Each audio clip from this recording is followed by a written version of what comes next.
Hi, and welcome to the Animal Training Academy podcast show, the show for animal training and behaviour nerds, where I, Ryan Cartledge, interview the world's most proficient animal training and behaviour geeks. We're absolutely thrilled and grateful to have you here with us today. So make sure you hit that subscribe button on whatever you're listening to this on so that you don't miss a single episode. Each episode of this show is brought to you on behalf of the ATA membership. And if you like the conversations in this episode, then you're invited to continue them with like-minded behaviour nerds within the membership area, which you can find out more about at www.animaltrainingacademy.com. You'll get access to twice monthly live web classes, the back catalogue of previous web class replays, plus a huge library of videos and projects to help problem solve your training challenges. Plus, we're a sociable bunch with an exclusive private Facebook group and forum areas. It's like a Netflix social media platform for animal behaviour geeks.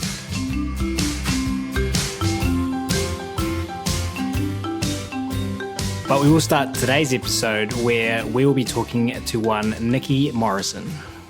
Nikki has been in the animal training field for over 20 years, starting off working with sea lions at the age of 19, where she established a passion for animal behaviour, training and welfare. She then moved on to become animal training coordinator for a wildlife park in England, working with several species ranging from a variety of big cats, primates, small mammals and birds. She also started the UK's first sea lion swim program and internship program there. After a 6-month sabbatical trip, spending time researching animal training programs around Australia, Nikki went on to work with dolphins in the Caribbean for a couple of years before being asked to help start a trailblazing penguin training program in Dubai. This earned Nikki's team several international awards and recognitions, and ultimately led to an offer of work as Director of Animal Training for a worldwide zoo and aquarium consultation company. At the peak of Nikki's career, however, sadly, she gave up her role to move back home and care for her terminally ill mum. During this time, Nikki also supported re-evaluating a local sea lion facility in operation, which led to a new pool and advanced research on stereotypical behaviour in sea lions. Nowadays, Nikki is working with Guide Dogs for the Blind, supporting the puppy development operation in Scotland and Northern Ireland, as well as running her own consulting business to continue her passion for supporting zoological facilities to integrate animal-centred training programs that positively impact zoo operations in many ways, but most importantly, the lives of the animals and their primary caretakers. So without further ado, it's my very great pleasure to welcome Nikki to the show today, Nikki Morrison, who's patiently waiting by. Nikki, thank you so much for taking the time to come and hang out with us at Animal Training Academy. Oh, thanks, Ryan. Thanks so much for having me on. I'm super excited to do this today. Yeah, I think in nearly 200 episodes, you might be the first Scottish accent, so I'm quite excited about that. I will do my very best, people, to speak nice and slow. I don't know, Ryan, if you've got the technology to give them subtitles and help them out. We'll do our best. I think YouTube does that automatically. Before we get going, though, really, really sorry to hear about your mum, Nikki. I've made similar decisions in my career, so I understand. Yeah, we had a little talk about that recently, didn't we? So, yeah, it's not something that I'm sure yourself we won't regret doing. Yeah, massive, big decision to make, but definitely worthwhile. Wouldn't change it for the world. Lucky mum. Hey, let's dive straight into the first question today, Nikki. For this one, I was hoping you could please take the listeners of this show back to little wee 19-year-old Nikki, where you first learned about animal training and positive reinforcement, and share some stories with us from your behavioural odyssey. Yeah, of course, no problem. That actually wasn't my first introduction to positive reinforcement training. It was my first professional job in the field. But the first introduction was actually my nana, my wee nana, my grandmother. She's actually blind. She's been blind since her early teens. So I grew up with guide dogs. So they do have a little special place in my heart. So I feel like I've sort of come full circle now. So yeah, I remember having a fascination from back then. Must have been about, I don't know, from 7 years old or so.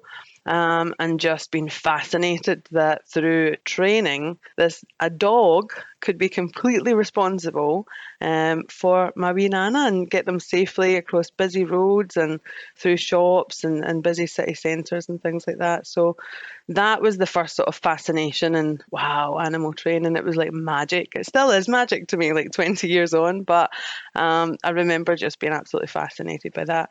When I got my first role working with sea lions, it was actually just as a presenter.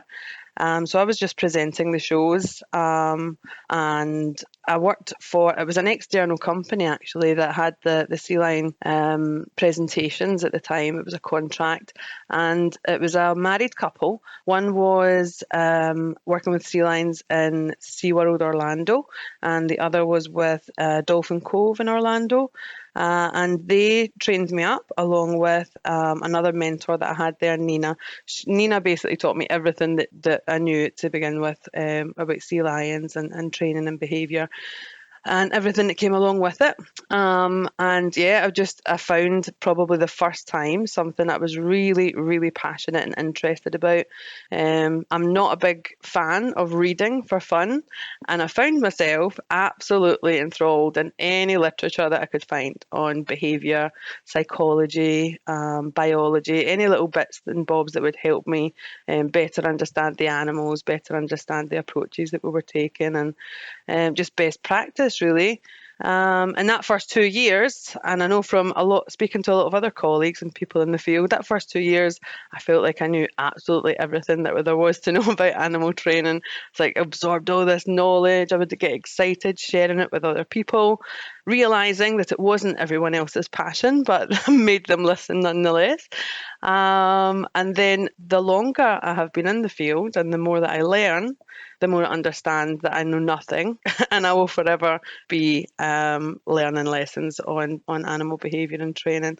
But yeah, that first couple of years, that was it. I thought I knew everything. So yeah, then I was lucky enough to then move on to work with sea lions and penguins in a little wildlife park down in North Devon. And that's where I first started going to things like seminars and conferences and speaking to other people around the field and understanding the work that they were doing, and realising like I'm already doing a lot of this stuff, and there's a lot of new stuff that I was picking up and able to implement into my own work as well. And back then, animal training programs weren't as common as they are now in the zoo fields. You know, it wasn't normal practice to be training all your animals to come in and out of their exhibits, or, you know, cooperative care training. All of that stuff was like pie in the sky at the time. But the most common training animals were the sea lions and the birds, because they were the ones that done the shows. But after going to a lot of these conferences and seminars, and I'm sure I speak for everyone that attends things like this, you just come away with so much passion and so many ideas. They're super influential, and thank goodness they're back to like face to face, because it's definitely has a much bigger impact, I think, on the field when that happens, when everybody gets together and shares their ideas. So yeah, I one day went back to the owner of the zoo and passion talked at him about we could do all this stuff with all the animals. You know that gibbon that you've been hosing inside to get inside every day to try and clean out. We could just train it to go inside. Like, it's super simple. You know, you're building that new exhibit over there, and you need to move those monkeys from that one to that one. We could just train them to go into a box, and it was like such a brand new revolution to everybody at the time. Obviously, it was happening in other zoos, but it was definitely not common, that's for sure. But I was super excited about it. So that's where I got the chance to sort of expand the species of animals that I worked with and learned a bit more about coaching people, and trying to make sure that everyone was synergized and working together and being consistent for the animals and stuff like that. I love that. And it's not the first time someone on this podcast has said that they weren't much of a reader, and then they got into training, or they had a need to modify behavior in an earthling, whether it be another human or an animal that was close to them or part of their life. It's interesting, isn't it, that the behaviour flowed when the reinforcement flowed. Exactly, that's what they say, isn't it? That's what they say. Behaviour flows. So that's what happened for me, for sure. I was definitely reinforced with all this knowledge, and even more so when you put it to practice and you saw it working. And that was definitely the approach that we took with the keepers at the time, who were a little bit concerned that we were going to turn the zoo into a circus, and we were going to start doing shows and experiences with everything, which just wasn't the case. But once they started seeing the benefits to the animal, the welfare benefits, they were sold straight away. And that the exact same thing happened with them, where the reinforcement was flowing, and we started getting the behaviour that we wanted as well. And we got a really great animal training program out of it with some happy staff and happy animals, thankfully. Yeah, awesome. And so going back to your first role, that was early 2000s, Yeah, late that's right. It 90s. would have been, it would have been the early 2000s. I want to say about 2002, maybe 2002. It was September, or just after I had turned 19. So I remember the season was just closing. So in Scotland, we never used to open our parks in the winter because the weather is just horrific. It's a change of times now, but at that time, it wasn't worth opening. So we had this really nice period over the year, which I know that not many facilities get, where the park closes down and it's just you and your animals, and you get to do all the rehearsals and all the little bits and bobs that you wish you could do during the summer when you're too busy to do. And we had the opportunity to do it then. So that was when I had my first introduction, was just starting off in that winter time, getting to know the animals and preparing and learning the presentations and things like that. And how different would you say now is with regards to the knowledge and application? Because it sounds like you had some people with good experience coming from good organizations with knowledge and resources. How has it evolved much, or is it the same? I mean, the science is the same. I get that, but like, was the application of it the same back then? Well, I would say that the application from me personally was very different. I have got videos of me doing my first ever sort of trials with the sea lion sea lion training. And there's fish all over the floor. Like, if I just dropped a piece of fish, I'd just leave it there. I had my back turned to the animal. I think at one point there was an animal like right behind my legs. I was like not paying attention at all. There's so much wrong with it. And, that did improve over time. But even if I was to look at a video from 10 years ago, I'd be like, oh my goodness, what am I doing? So definitely the application from me personally has improved over time. As far as sort of industry standard goes, I would say there's definitely been a massive shift. I think when I first started out, it was very, very different times. There wasn't so much, as far as I was aware, availability for things like, there's all these university courses available now that's all related to animal behaviour and really specific to what we do in our industry now, which back then, I certainly didn't hear much of it. There was not many trainers on the ground that did come from that type of background. And the tradition really was that knowledge was handed down. Now, you obviously did have your facilities like SeaWorld and big places like that were way ahead of their time, and they did obviously have all the resources and the teachings and things available. And so with that being my first introduction, I genuinely thought that was the way that the field was going, that was best practice and that's how everything was going to go. And sadly, I don't really think that we have gone at the same pace. I think, back in the sort of, I guess, the 80s, 90s, early noughties, there was so much advancement in animal training. It was still common practice probably in the 80s and 90s to be using, adverse approaches. When I had joined, it was all positive reinforcement with the sea lions. I daren't think what a sea lion would try and do to you if you didn't use positive reinforcement. But yeah, I really thought that probably training would be a lot more integrated and common practice for other species outside of sea lions and birds. That's not in itself advanced very much. I think that it's definitely increased. There's definitely a lot more facilities integrating training programs with all their species and see the benefits of that. But certainly not every facility. And I thought, 20 years ago that would be probably a place we would maybe be at round about now. It's not quite happened yet, but we keep on pushing our agenda and showing people the benefits and the positives of these programs and these approaches to animal behaviour. Well, after you set this training program up at this wildlife park in England, going back to your bio, you went on a 6-month sabbatical trip to Australia. Did you find a contrast on the other side of the world? I think it was probably similar, to be honest. There was facilities that were way ahead of their time, and there was facilities that were probably on a par to some of the UK facilities as well. I remember I crossed over past Hong Kong Ocean Park first of all, and I spent a little bit of time with them. I then went over to Taronga. Taronga Zoo was by far, probably still is, the best zoo I've ever visited in the world. And their animal training was just second to none.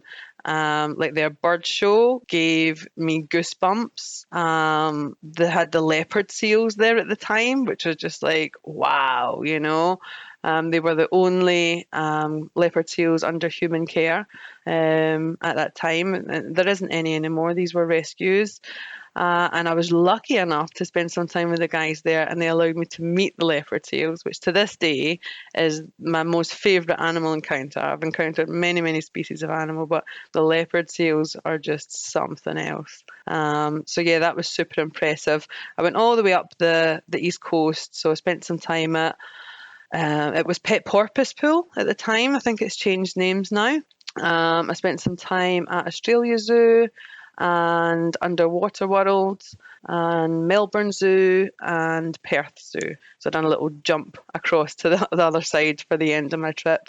So yeah, I got a really good sort of broad idea about what other people were doing at their facilities, what kind of training programs were they doing, what were they prioritising, what was, the themes of the show, what was the messages that they were giving out to their audience, and the dynamics of the team, how many are in the team, how much time are they spending on the training, and just any sort of tips and tricks that I could pick up on, working smarter through the day, really. But yeah, I got a lot out of that trip for sure. I was lucky enough to meet the leopard seals there as well, so yeah. I can relate to that. My favourite animal experience is paragliding with Egyptian vultures in the pool. Shut up. Leopard seals are definitely in the top 5. What was the biggest thing you learned, do you think, during that 6-month trip? Because you crossed a lot of ground, and two questions. You crossed a lot of ground, and you went to a variety of organisations. And each organisation has its own access to resources and its own culture and its own individuals. So I'm curious what the biggest thing you learned was, and also it sounds like an epic trip. How did you go about setting it up? I know there's going to be some listeners of the show who are going to be like, "Oh my god, I want to do that!" Like, what advice would you have for them? I was just really bold and a bit of a chancer. I set up, I always wanted to do the whole backpacking Australia thing. So I sort of doubled that up. I went backpacking by myself, and I just focused it around my passion, and I planned the places that I was going to go around where they had facilities that done animal training. I contacted Jeff Underwood, who was running, I can't remember, it's the Australian sort of digest. You get Zoo News Digest, and then there's the Australian version. Sorry, Jeff, if you're listening. But I used to always, read up on these were some of my resources to learn about animals and what resources and stuff were available. I contacted Jeff and just asked him if he had sort of any contacts over there, if he would recommend going to see anywhere. And he put me in touch with a bunch of people who then also put me in touch with a bunch of people, and everyone was super friendly and welcoming. They all took me in. Some had me there for a couple of days. Some allowed me to spend a couple of weeks with them. So yeah, and then they would pass me over to, another friend or colleague that they had at a different place, and that's how I ended up sort of going from place to place. I also had a little bit of time in New Zealand as well, your hometown. Also one of my favourite places in the world. But that was over Christmas and New Year time, and I had friends there, so that was me time. And Australia was more sort of focused around work. And what's the biggest thing you feel you learned across that 6-month period? I think one of my biggest takeaways was the teams and how well they all worked together, how well they had to work together. They are very, very busy operations, and a lot is expected of them. And these parks are teeming with guests, So yeah, they've got big responsibilities and quite high standards to achieve. And the way that they all work together just really, really impressed me. So yeah, I would ask a lot of questions and just be a bit curious, how do you guys just synergize so well with each other? Do you have like regular kind of team building, regular team meetings? How does it all work? Do you have shift work? And just, getting into the nitty gritty of the details of how they manage to succeed in those dynamics. Because if you have a happy team that works well and harmonizes together, that's the foundation. That's the foundation right there to get it right for the animals. And yeah, I would say that's probably one of my biggest takeaways from the trip. And from there, your life does not sound awesome at all. You just went to the Caribbean to work with dolphins. Can you tell us about that?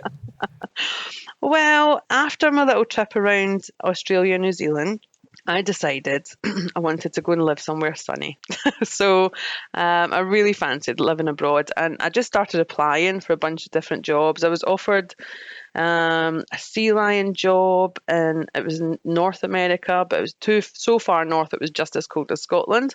I was offered a job working with manatees in Italy, and I had to really think of just how far I had come with my animal training and how much further would I be able to take that with just this one species of, manatee. And it just didn't pull me. And then there was obviously the option of becoming a dolphin trainer in the Cayman Islands. And who wouldn't grab a chance at that? I grabbed a chance at that for sure, to the upset of my dad, because Dad got married at the same time I got offered this job. And he was very upset that I chose the dolphin trainer job over the wedding. And it was quite easy for me to explain to him, like, Dad, I've been asked to go and be a dolphin trainer in the Caribbean, come on. He did understand in the end, but that kind of probably demonstrates my priorities in life. And how long were you over there for? I was only in Cayman Islands for 2 years, actually. It was a really interesting time. That was mostly an interaction program with the dolphins. It was very, very busy. So a lot of the lessons that I learned from Dolphin Cove was about operations, because they ran a tight ship at Dolphin Cove. They really had to. And we also started up. So I had already started an internship in the zoo in Devon. And I really wanted to bring that also to Dolphin Cove, but they had never had anything like that in that country. So I actually had to liaise with the Cayman Island government and try and build this entire, legal program where we could bring interns over, teach them as much as possible as we could about dolphins and marine life, and they could also, gain that experience for their CV and help us out with the dolphins as well. So that was part of that experience. We also started, I really wanted to test out training. We had these really cool wild tarpon that would swim around. It was like a big natural lagoon, so it was like a fenced off bit of the ocean, and there was these massive tarpon, these are like big game fish that would swim past. And I started going in and sort of feeding them and doing a little bit of training just for fun. And we ended up training these guys to like swim up and do little mini swim bys like the dolphins used to do. So all the little behaviours that we did in the dolphin program, we trained the tarpon to do as well, just for fun. Didn't work out too well. The local fishermen found out we were doing it and they came round in the night and stole our participants. So that did not work out very well. But it was really fun experience at the time to do a little bit of work with a wild tarpon. We also had parrots there as well, so we did a little bit of parrot training too. But it was, just a really busy operation. It was like just a well-oiled machine. So my lesson from that, as I says, was about the whole operation of it, and how that worked. But it wasn't a place to really advance on training skills, I would say. That you had your set behaviours that you would work on and you would go between, but there wasn't too much room for, any additional practice, let's say. But I went to that year, or my second year there, they had a IMATA conference in Miami, which was very nearby. So a bunch of us all went over there. And it was at that conference I was asked to go and start up a penguin training program in Dubai. And my first response was, "Are you mad? I'm a dolphin trainer in the Caribbean. Why would I come and train penguins in Dubai?" And then they explained the project to me, and it was super exciting. So the way they explained it was that it was going to be sort of a first of its kind. They were looking to do a similar sort of program to what we were doing with the dolphins, but with penguins. And they wanted to bring education and conservation awareness to the Middle East. So it sounded like a really, really wonderful program that I would be involved in from a very early stage, with a reasonably influential position there to be able to really shape what that program could look like.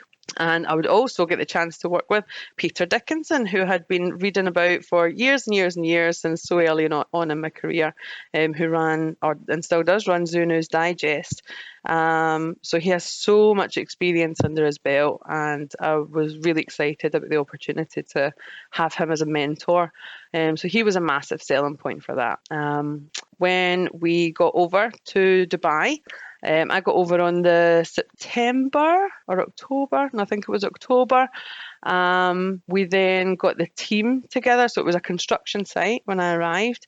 I had to put together all the sort of standard operating procedures, the penguin training program, the staff training program, a little bit of the marketing and what the sort of what was going to be involved in the program. So we had a little bit of an educational presentation. We had a school outreach program called Professor Penguin. We had an interaction program which brought a lot of conservation and education messages to the people of Dubai, and obviously tourists and stuff would come as well. So we had to put a lot of those foundations together before the staff got there, which was in the November, December time. And we put together a real mix of staff from all over the world, a really amazing team who we were dubbed Team Awesome. We did dub ourselves that, but but it has stuck for all these years. So shout out to Team Awesome, the OG group.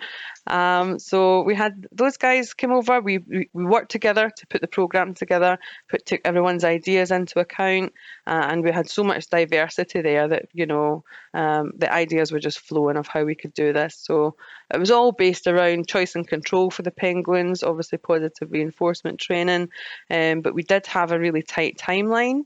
And we were so lucky out there. I've never seen budgets like that before. And so in Dubai, those penguins got the best of the best. I've never seen, water quality facilities like that before. Any enrichment we wanted, we had the best vets, we had the best engineers. It was just a real fantastic project, a really good opportunity to be part of. The penguins arrived New Year's Eve, and we were due to do a launch of the program at the end of January. So we had a month to get the penguins nice and settled and relaxed. They came to us they didn't hand feed. They weren't really used to being too close to people, and we really had to go at their pace.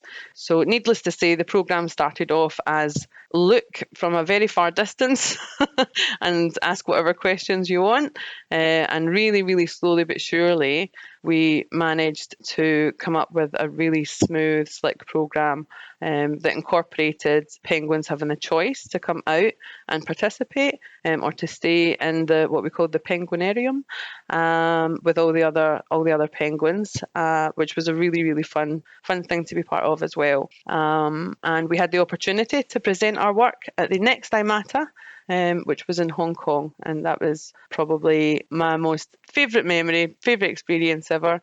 And I was really, really proud to be able to go and show people sort of what we had done. And we've had members in ATA before sharing match to sample training with the penguins.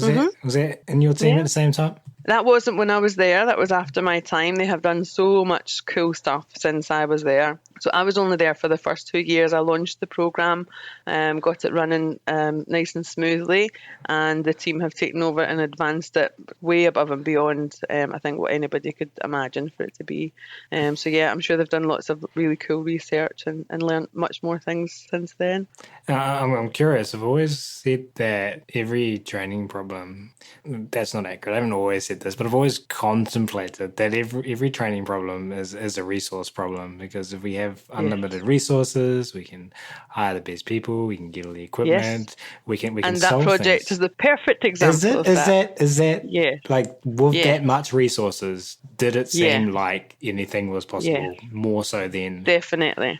Really? And this is one of the things I'm very careful of when I'm giving a presentation to people about here's what you can achieve with your penguins. And, you know, we're doing all this really cool cooperative care stuff. We're doing loads of management behaviours, lots of research training, and, you know, some really, really cool stuff was able to come out of that.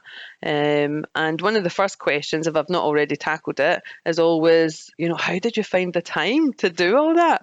And the fact is, we had 20 penguins to begin with. There's way more now, but we had 20 penguins to begin with, 10 king penguins and 10 Gentoo penguins, and a team of about 12 trainers. And obviously finances were not a problem at all. They weren't a question.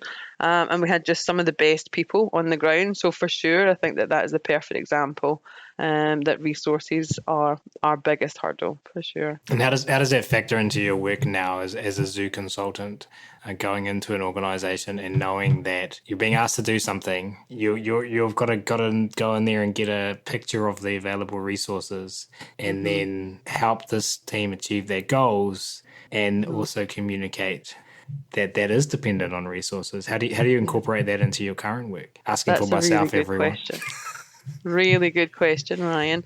I think that you need to be very realistic. The project in Dubai was exceptional. You know, it wasn't the norm. I'm very aware of that. Obviously, it is possible because we've done it. So I know that it is possible in other facilities, but for many, many different reasons. You know, some facilities don't have the finances, they don't have the boots on the ground, and they don't have the money to spend on equipment or redesigning enclosures to incorporate animal training. And some of these things are really big budget items. But what you can do is try and get a decent understanding from all stakeholders in the programme. So the animals are always obviously number one stakeholder. Then you've got your primary caregivers, you've got your manager of the park, or your owner, or your director. And sometimes you've got your guests, or the people that you're hoping are going to be giving you nice donations to your park. These are also important people to help get the funds in the first place. So you look at what's available to begin with. I think it's really easy to go into a place and be like, this is possible, here's all my ideas. I've got like a total problem solving head on my shoulders, so it's always the first place that I go. And what I've learned is to really begin with taking a big step back, learn to understand before being understood, and hear everyone's opinions, because there's some really great ideas already there and available. Obviously, you need to look at your budget, what budgets are available, and is there any way to grow that budget at all? Is there things that we can incorporate? Is there things that we can propose that's going to help us get these finances together for hopefully for the animals at the end of the day? and for the facilities and the organisations as well. Sometimes that might be, a 2-year plan. Sometimes that might be a 5-year plan. Sometimes it might be a 10-year plan. But I think you definitely just need to take the reality into consideration in what you have. You can certainly take the ideals and try and work with it, but I think you're probably going to end up just with a lot of frustrations.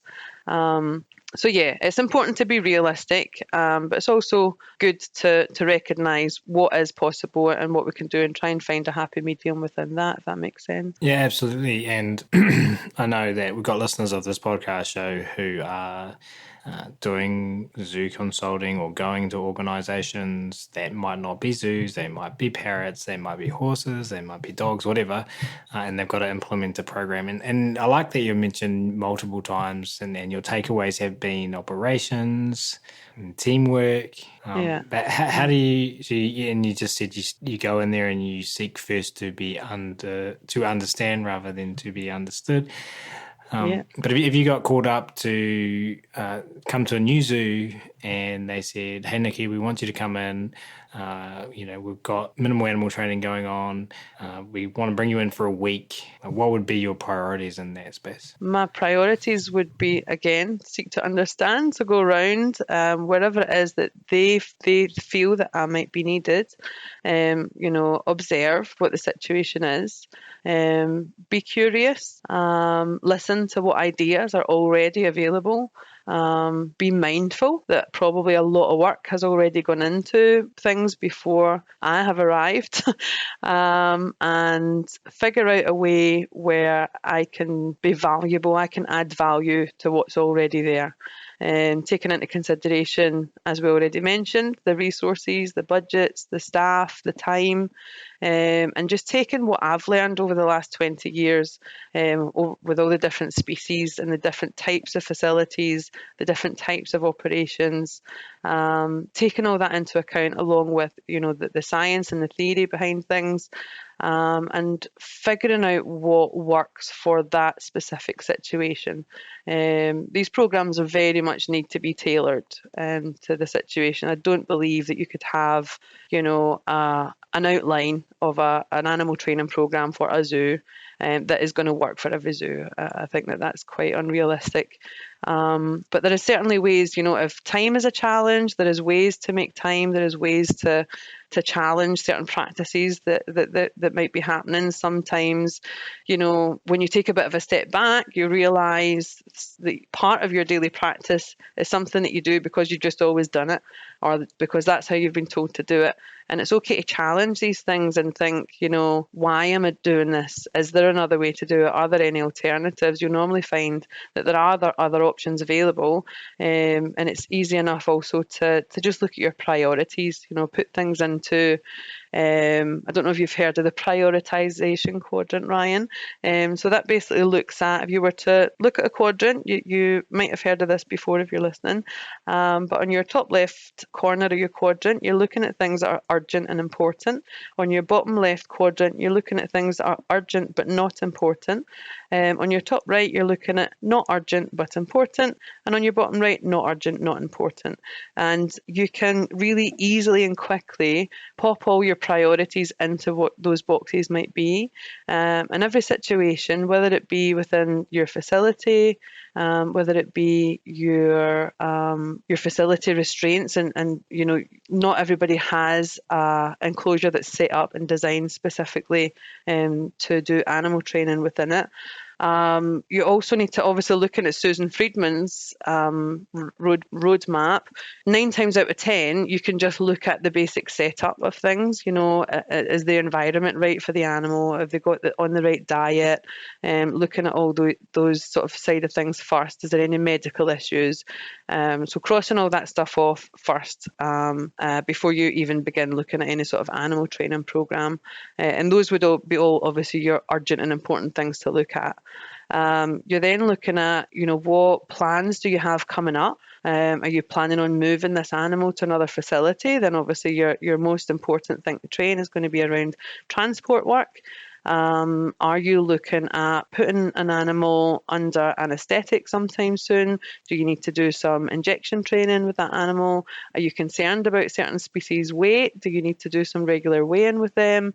And just looking what the needs are for the facility, the needs are for those individual animals and groups of animals, and what the needs are for the keepers on the ground, and what works for their operation. In terms of needs of keepers on the ground, what kind of different needs have you worked within? I think making sure that they've got the equipment that they need, really basic things that, sometimes people just get on with it and they don't really think to sit back and think, what really do I need? What would help me through my day? What would make things go a bit quicker?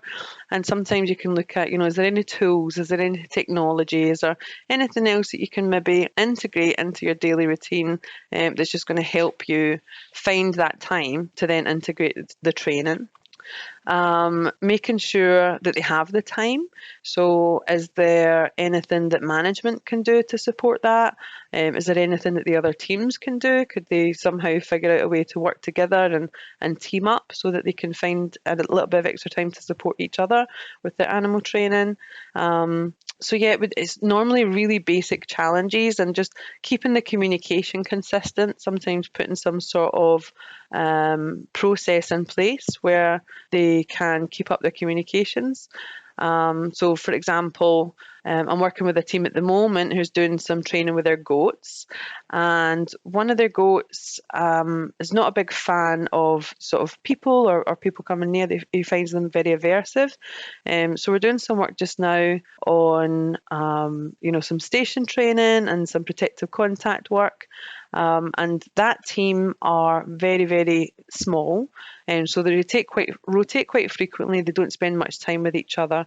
So putting really simple platforms in place of how can they quickly and easily transfer information to each other that they might need to know for the next day.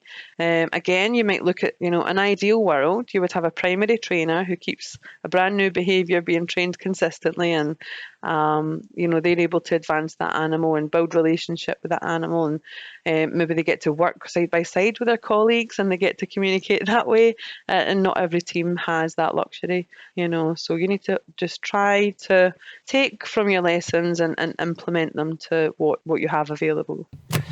Yeah, it's challenging, I feel, because if you have the knowledge that a primary trainer is going to have this benefit, and this benefit, and then you're setting up new trainers wanting them to get the success of behaviour change from their animals, but we might be challenged by variability in trainers coming in and working with that animal. So is how important's creativity to you? I think I always like to think that big challenges meaning limited resources equals creativity, and that's for sure, and that's what this role, in my personal opinion, is. How important is it to you, and how do you teach that? If it is important to you, you can tell me it's not. I sense that it is. Totally. Yeah. How do you teach that to a limited resource team? I think, as well as having the Penguin project to refer back to and tell anecdotes from, I do have a lot of history before that to also use as anecdotal evidence, and those facilities, we were also stuck for budget. We were also stuck for equipment. We were also stuck for time. We were also small teams. We were working really long days, spread really thinly. And it's really common within our field. And so I can pull back to how we also got imaginative during that time, and how we managed to problem solve some of those challenges. I mean, with the sea lions, we wanted to do a really great cooperative care program for them. And we wanted to get them used to all the equipment that we thought that they would potentially come across, very likely come across within their lifetime with us at the zoo. So things like X-ray machines and ultrasound machines. We would have the ophthalmologist come out, so looking into their eyes with the light and different things like that. But of course, you don't have the budget to buy those bits of equipment to do your training with. So we would get imaginative and creative, and some of the things that we came up with were just household items or things that we'd find around the place, stick it all together nice and as safely as we possibly could, and just to generalize that behavior just from bits and bobs that looked similar to the equipment that they're probably going to come across in the future. All the sort of little ways that we found the time to make time for the training.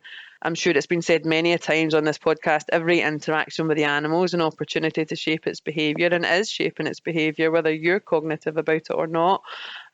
So even better to go into it cognitively and have a bit of a proactive approach. And even if you've just got that 5 minutes to feed that animal, that 5 minutes is 5 minutes. That's a resource. That's something that you can use. It's something that you can work with. And a lot of keepers probably, as I say, just go through their day.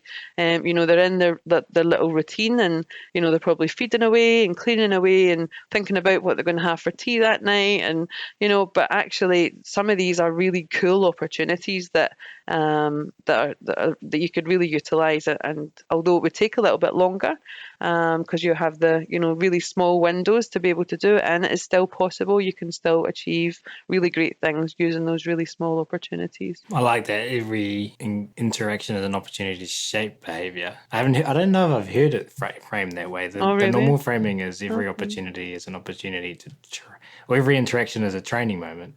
And I've always said that training is the intentional setting up of antecedents and consequences, which is what you alluded to. You want it to be intentional, but I like that it's an opportunity. Well, there's lots of and there's lots of ways. Like you said, I didn't even mention the antecedent arrangement at all. There, I'm just looking at those little feeding opportunities. Every keeper feeds their animals, so you're going to do that every single day.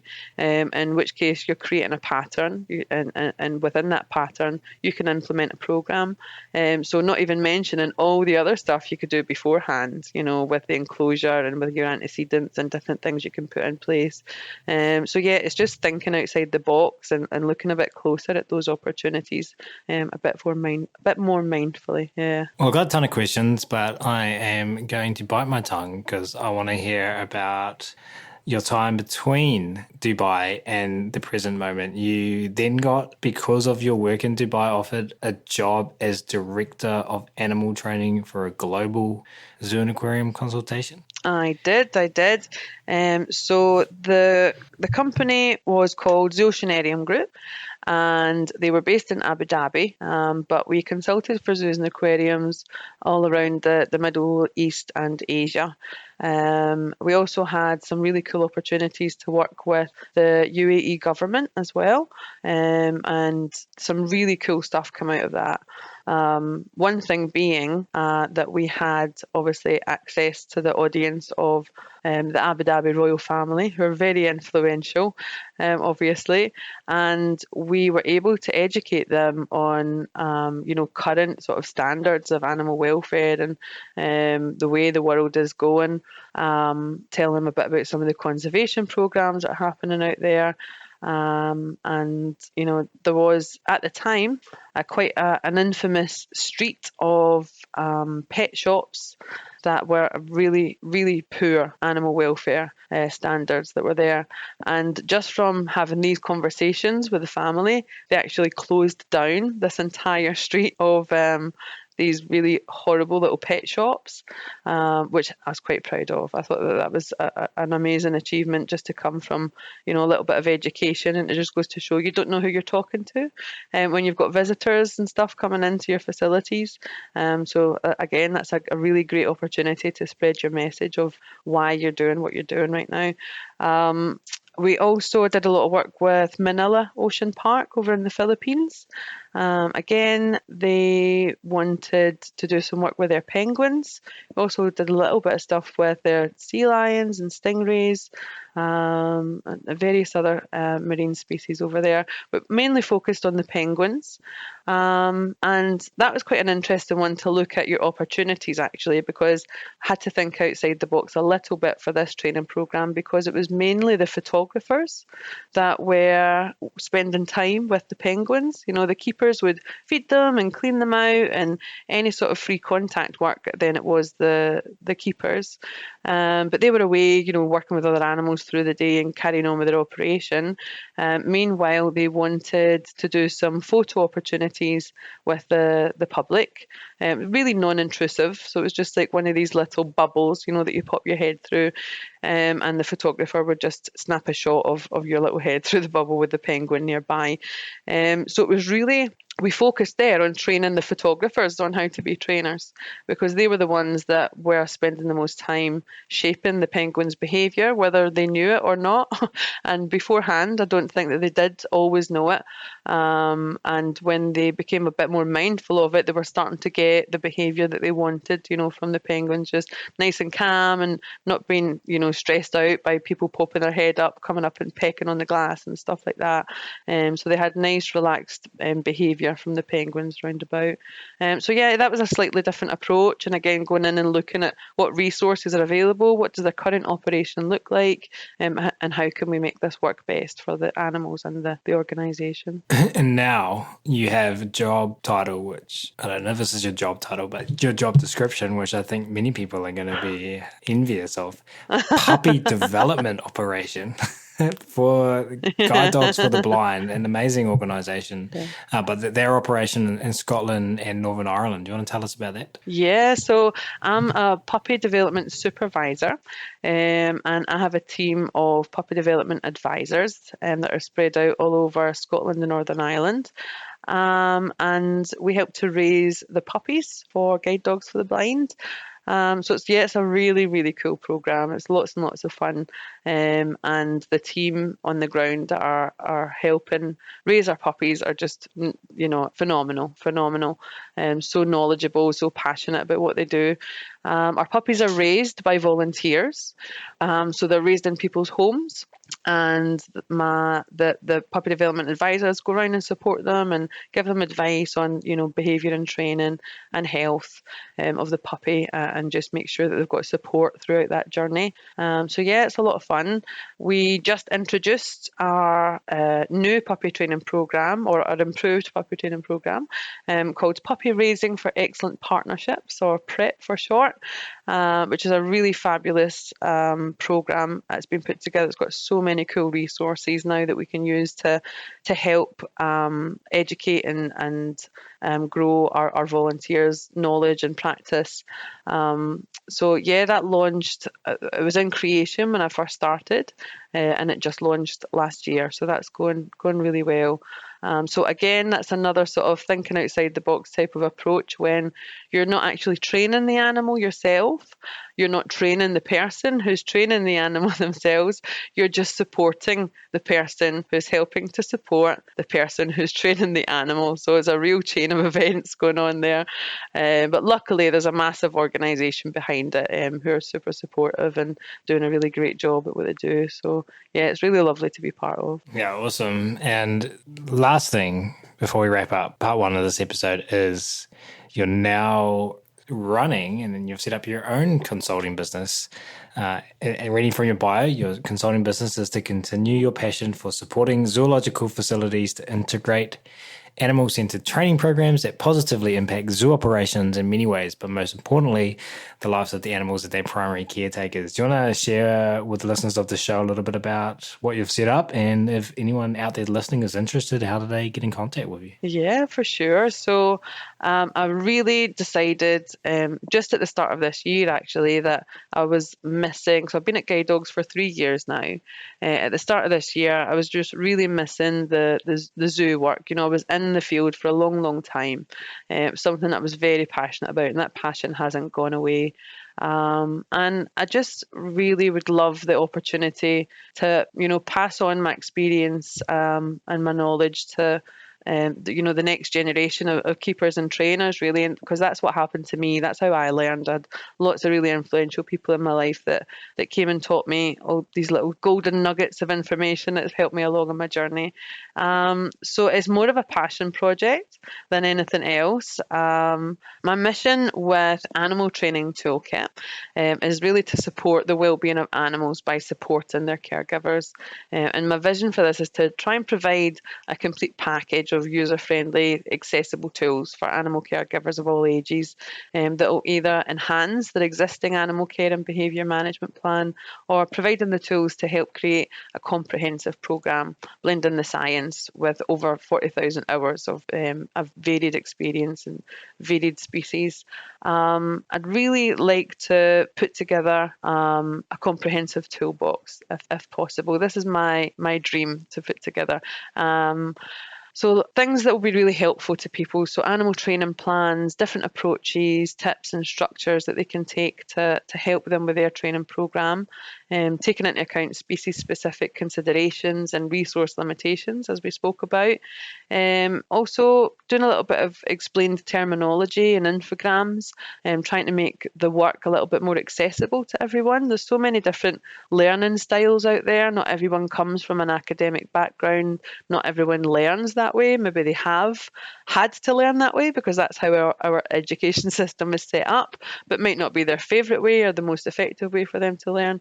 So I would like to just make it a bit more accessible, that information, and put together a bunch of video demonstrations. So I've obviously got 20 years of resources available, different notes and things that I've taken over the years, and I would like to put that together in a bit of a package and put it down.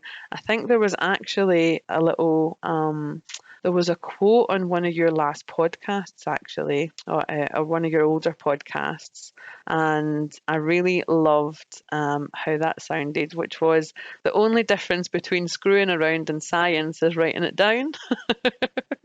Which I really loved. So I would like to put it into a bit more sense that would be understandable and accessible for everyone else. And yeah, just add value to current practices within facilities by taking what they've already got in place, some of which is excellent, and keepers work really hard on the ground at what they do. My leadership and coaching training outside of the zoological field has also taught me a lot about working smarter and not harder, and I really love to incorporate that into my consulting when working with teams and keepers. Have a bit of a blend of person-centred approach and animal-centred approach. So obviously you've always got that pillar of your animal at the start of any sort of training programme, but also taking the person who's working with the animal into account as well, how they like to learn and what really works for them. If they don't have the motivation to do it, then everything else doesn't, it might as well not be there in the first place. So just being mindful of all the hard work that's already preceded, obviously, before I've integrated into that. But yeah, just put as much together as I possibly can that would be helpful for the community moving forward. So yeah, it's a bit of a pet project for me. We have a website, and we're on Facebook, and I'm on LinkedIn. I'm hoping, actually, obviously influenced by yourself, Ryan, to one day maybe do a little bit of a podcast. And so I've been talking to Peter Gilgium, who you would have had on the show before. Really, how that came about was when me and my colleagues get together and we get into our passion talking, and I'm sure you experience this also when you get together with other trainers, and all of that sort of, I guess, water cooler chat that we have. I always wish that, back in those early years when I was first learning, I'd love to be, privy to those conversations. There's so much that comes out of just like relaxed conversation between friends, and so that's the sort of aim that we're going to go with, and hopefully we can get that on YouTube as well. Maybe look at doing a few workshops and conferences, seminars in the future. But yeah, the website is www.animaltrainingtoolkit.co.uk, and we're called the same on Facebook, LinkedIn, and yeah, and I don't know how I was planning on wrapping up that sentence. Well, thanks so much for sharing all of that, and thanks for sharing everything so far, Nikki. We love hearing about people's behavioural odysseys, as we like to call them, and we will link to all of the things in the show notes for this episode. We will wrap this up now, though, for part one. We will be joined again by Nikki in our subsequent episode, where we'll share even more stories from her career, specifically ones where Nikki came up against rough patches in her training, how she overcame them, what the outcome was, and what she learned. I can't wait. For now, though, Nikki, this has been so much fun. Thank you so much for taking time out of your busy schedule to hang out with us at Animal Training Academy. Thanks, Ryan. It's been lots of fun. Thank you.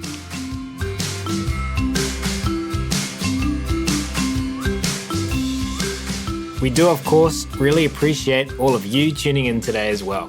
And if you have enjoyed this episode and you were interested in carrying on the conversation about working with our animals in the most positive, funnest, choice-rich ways, then as mentioned at the start of this episode, the Animal Training Academy community is waiting for you. Head on over to www.animaltrainingacademy.com and click on the membership button in the main menu to learn more about what members are describing as the Netflix social media platform for behaviour geeks. That's it for this episode though. We're going to wrap it up there. Thanks again so much everyone for listening. You'll hear from us again soon.